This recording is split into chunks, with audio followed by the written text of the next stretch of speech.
Hey everyone, I'm going to give a brief tutorial on how to access the data dashboards for the enrollment management section of your program review. We've embedded the links to the data dashboards into the template, but if you would like to access them through the website, I will show you how. You'll scroll to the bottom of the front page, click on Institutional Effectiveness. Partway through the page, there is a drop-down menu for data dashboards. You will select enrollment by FTES and annual enrollment by program and student demographic. So we'll go over both dashboards. So it'll first open up with the effectiveness metrics. The effectiveness metrics include census enrollment, that's students that are enrolled at the 20% mark of class, and what the state and federal government counts as enrollment in our classes as formal or actual enrollment. And so at the 20% mark, that is census of your course. And so there's resident full-time equivalent students and total full-time equivalent students. Well, the reason why we put resident and total is we want to look at the total based on the census numbers, but then also full-time equivalent students that are resident are the apportionment based students or the student enrollments that were paid for by the state of California. We also have sections, which you'll see there's a lot more sections as they decline down. This is due to having military and contract education. And as we merge that program into our general population, you see the dip in the sections. Class max, that includes the maximum amount of seats to be filled per section. And then fill rate, which is the calculation of census enrollments divided by the maximum seats available to say what is the proportion that the classes are full. Full-time equivalent faculty is calculating based on LHE how many full-time equivalent faculty we have per academic term and year. And then full-time equivalent students to full-time faculty is an efficiency metric. The goal is to be above 30 with the ideal state of 35 or higher. So you'll see those trends.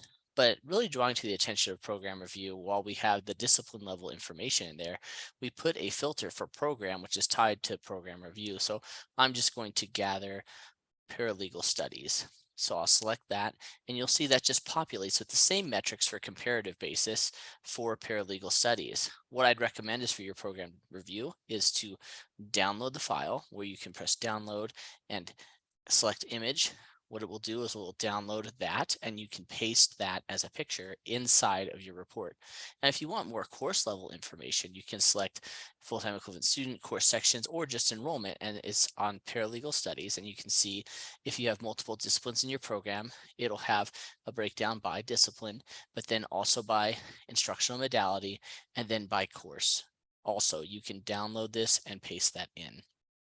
So the second dashboard we'll look at is looking at enrollment as the college as a whole to say, on that first tab that you saw in efficiency metrics, we see census enrollment, so something similar, and then any type of filters you apply. And this is just for a general assessment. Now, across the top of our data story are just different pages. So we want to go to enrollment by program. And so enrollment by program, similar to the other, you can select the program review focus. And so we'll gather paralegal studies. We made sure to have a comparative basis on the college enrollment trend. So you can see here's the enrollment trend at the college, and here's paralegal studies. And here's when you have multiple disciplines in your program, you would have multiple disciplines. And so in addition, we had a comparison as well. This is the college proportion by modality, and here is the modality by the program. And so you can see where we have higher proportions or lower proportions. And then here is the enrollment trends by the discipline within the program. Again, you can just press download to save that into your report. And then also, if you want to have a further look into student demographics, again, we'll go into paralegal studies. You'll see some of these dashboards will just say college enrollment, but it says program with filter. When you select the filters on the side or the program filter, that will apply there. So you'll see similar to the last program enrollment, but what we'll see is the proportions of the college by gender to then the program by gender. Same thing with race, ethnicity, and ancestry. You'll see this is the college proportional rates by demographic, and then you'll see here's the programs by race, ethnicity, and ancestry data. So you can identify maybe gaps in enrollment, who were underserving, overserving, or not serving with our program. Again, just a simple download, paste that in there, and just give a summary analysis of what you're seeing. right? If there's any questions, please feel free to reach out. We'll have trainings throughout the year.